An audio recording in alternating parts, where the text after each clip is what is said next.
दोस्तों, जब आप हेड्स ऑफ स्टेट जो भारत के नेबरिंग कंट्रीज हैं, हेड्स ऑफ स्टेट के बारे में आप सोचते हैं तो आपका क्या इंप्रेशन दिमाग में आता है? जब आप मोहम्मद मुइज़ू जो कि मालदीव्स के राष्ट्रपति हैं उनके बारे में सोचते हैं तो आपको ऐसा लगता है कि वो एक मौका परस्त आदमी है। जब उसको लगा कि चीन से फायदा होने वाला है तो उसने चीन से फायदा ले लिया पूरा का पूरा, और जब उसको लगा कि चीन फायदा नहीं दे रहा है फिर भारत के पास आ गया पापा पापा करके, तो मौका परस्त हो गया। फिर अगर आप शी जिनपिंग को देखें, उनके बारे में सोचें तो आपको लगेगा कोई चेस प्लेयर है। वो देख रहा है कि हाँ ये पीस यहां पे ज्यादा नहीं बोलते Xi Jinping, he does not speak very much, ये चेस पीस यहां से लाया, मोरा यहां से, ग्लोबल स्टेज पे कोई चेस खेल रहा है। शहबाज शरीफ, जब आप शहबाज शरीफ को देखते हैं सामने तो आपको ऐसा लगता है कि कोई अहमक है, कोई बेवकूफ आदमी है जिसको चीजें समझ में नहीं आती। लेकिन जब आप मोहम्मद यूनुस के बारे में सोचते हैं और उसको सामने देखते हैं तो आपके दिमाग में सिर्फ एक ही नाम याद आता है, और वो नाम है मिस्टर नटवरलाल। इस आदमी ने इस तरीके से दुनिया को बेवकूफ बनाया है, बांग्लादेशियों को बेवकूफ बनाया है कि ये लोग बिल्कुल जिसको कहते हैं भौचक्के रह गए। इनको समझ में नहीं आया कि हुआ क्या इनके साथ, जिसको कहते हैं ना देसी में कि इनके साथ हाथ हो गया, इनके साथ फरेब फ्रॉड हो गया, धोखा हो गया इनके साथ।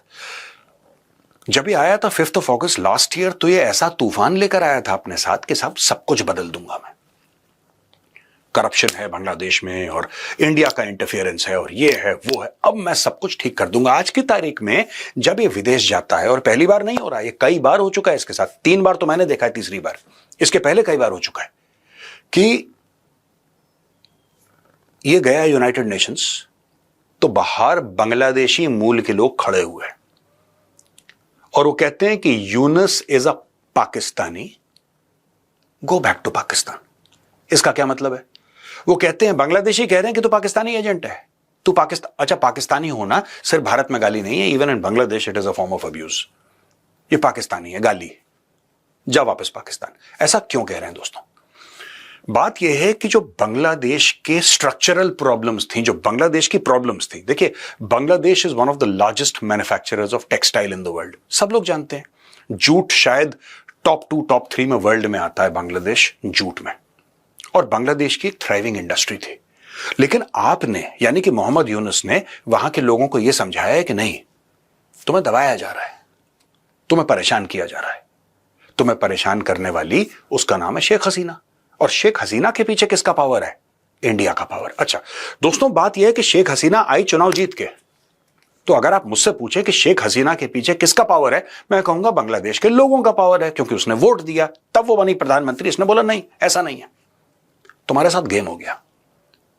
उसके पीछे भारत का पावर है।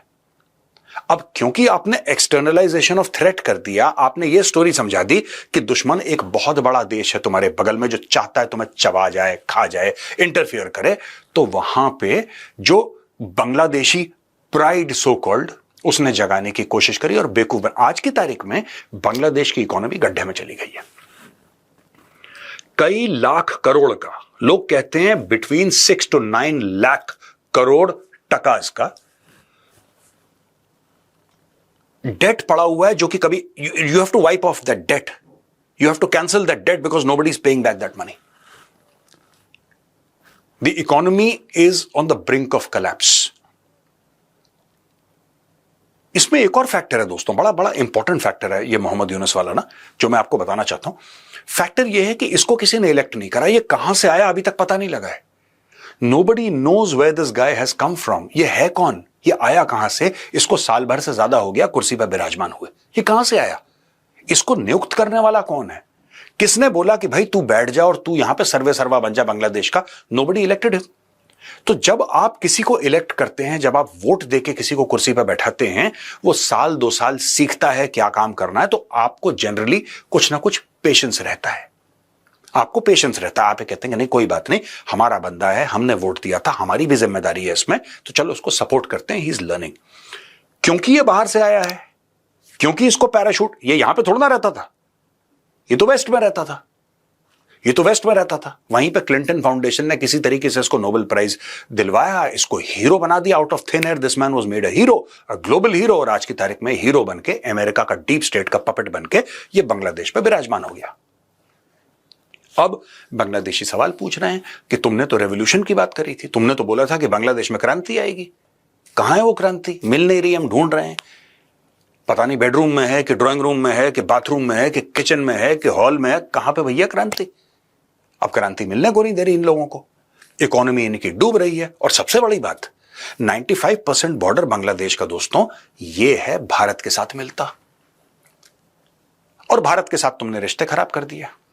भारत ने तुम्हारी ट्रांसशिपमेंट राइट्स काट दी। यानी कि दोस्तों एक जमाने में बांग्लादेश से भारत सामान आता था बगल से ही, यह सामान आता था फिर भारत में ट्रेन में ट्रकों में लोड करके यह जाता था डायरेक्टली मुंबई, यानी कि ईस्ट।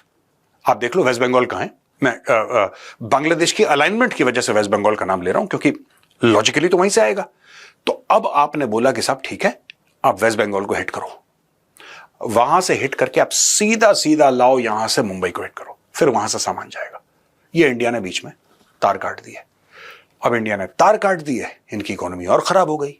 फिर इनके पास इतने पैसे नहीं थे, अडानी पावर इनको सप्लाई करता था, अडानी को ये लोग पैसे दे, तो इनका बहुत बुरा हाल हो गया। और आज की तारीख में बांग्लादेशी जो है ये क्वेश्चन कर रहे हैं कि ये जो आदमी हमारे ऊपर बैठाया गया, पहली बात बैठाया किसने, दूसरी बात इसने इंडिया के साथ हमें झूठ बोल के इसने इंडिया के साथ रिश्ते खराब कर दिए, तीसरी चीज ये पाकिस्तानियों को, इसलिए तो बोल रहे हैं कि you are Pakistani, go back to Pakistan. ये पाकिस्तानी आईएसआई, पाकिस्तानी फौज सबको ले आया सिर्फ इंडिया को आंखें दिखाने के चक्कर। इससे फायदा क्या हुआ? फायदा क्या हुआ? 0 + 0 = 0 यार। बांग्लादेश अगर 0 है, पाकिस्तान 0 है, दोनों को अगर आप ऐड करोगे तो 0 ही निकलेगा। वो 100 थोड़ा ना बन जाएगा, वो 100 थोड़ा ना बन जाएगा। तो ये लेकर आए आईएसआई वालों को, ये लेकर आए पाकिस्तानी आर्मी वालों को, और वहां पे बड़ी मीटिंग चल रही है चिकन नेक के सामने। अच्छा, यहां से भारत का हम नॉर्थ ईस्ट काट सकते हैं, अच्छा ये कर सकते हैं। इसने 2-3 ऐसी मीटिंग्स करवाई। अब 2-3 ऐसी मीटिंग्स करवाई, हुआ देखिए, होना जाना कुछ है नहीं उस चीज का, लेकिन भारत के सामने अपना भौकाल, भारत ने कोई रिएक्ट नहीं करा। भारत ने बोला देख लेंगे। आज की तारीख में इसका तख्ता पलट होते होते अब ये परेशान हो रहा है, और लोग कह रहे हैं कि चुनाव कब होंगे? तुमने प्रॉमिस तो कर दिया अगले साल होंगे, इस साल क्यों नहीं होंगे? ये भी बातें चल रही हैं। अब now people are starting to protest against Mohammad Yunus, और ये प्रोटेस्ट करीब 6 महीना पहले शुरू हो गए थे। आप हिफाजत इस्लाम देख लें, एक ग्रुप है बांग्लादेश के अंदर, आप जमात इस्लामी देख लें, बड़ा पावरफुल ग्रुप है, इंडियन सब कॉन्टिनेंट का है, लेकिन बांग्लादेश वाला is very very powerful. Those people have started. और सबसे बड़ी बात, जो हमें लग रहा था कि आवामी लीग जो है, शेख हसीना की पार्टी, शेख मुजीबुर रहमान ने जो बनाई थी आवामी लीग, शेख हसीना जिसकी हेड थी, प्राइम मिनिस्टर थी, सबको लग रहा था कि आवामी लीग हो गई खत्म। लोगों को ऐसा लग रहा था कि ये डेमोनाइजेशन कराना एक पार्टी का, बोला यही पार्टी है जिसकी वजह से बोला भैया 1.25 साल से तो तुम हो, तुमने क्या कर दिया ये समझाओ। मैं चलो गंदे हैं आवामी लीग वाले, तुम तो अच्छे हो, तुमने क्या करा? और जो बीएनपी थी, बांग्लादेश नेशनलिस्ट पार्टी, वो भी इसके पीछे पड़ गई, क्योंकि ये चुनाव को डिले कर रहा है। ये चाहता है अमेरिका के आशीर्वाद से ये हेड ऑफ स्टेट बना रहे 4-5 साल। 80 साल से ज्यादा उम्र हो गई, 80 साल से ज्यादा उम्र हो गई इस आदमी की, लेकिन सत्ता की हवस वो बरकरार है भाई, उसमें कोई कमी नहीं आई है। तो अब हमें यह देखना है किस तरीके से बांग्लादेश के साथ अपने रिश्ते ठीक करें। दोस्तों, ये जो मैंने जब देखा कि प्रोटेस्ट चल रही हैं और कह रहे हैं कि Yunus is a Pakistani, go back to Pakistan, मैंने बोला बांग्लादेशियों को क्या हो गया? तो लोगों ने बोला नहीं साहब, कुछ इसमें तो आवामी लीग वाले हैं। तो जाहिर सी बात है जब ये आएगा तो प्रोटेस्ट करेंगे।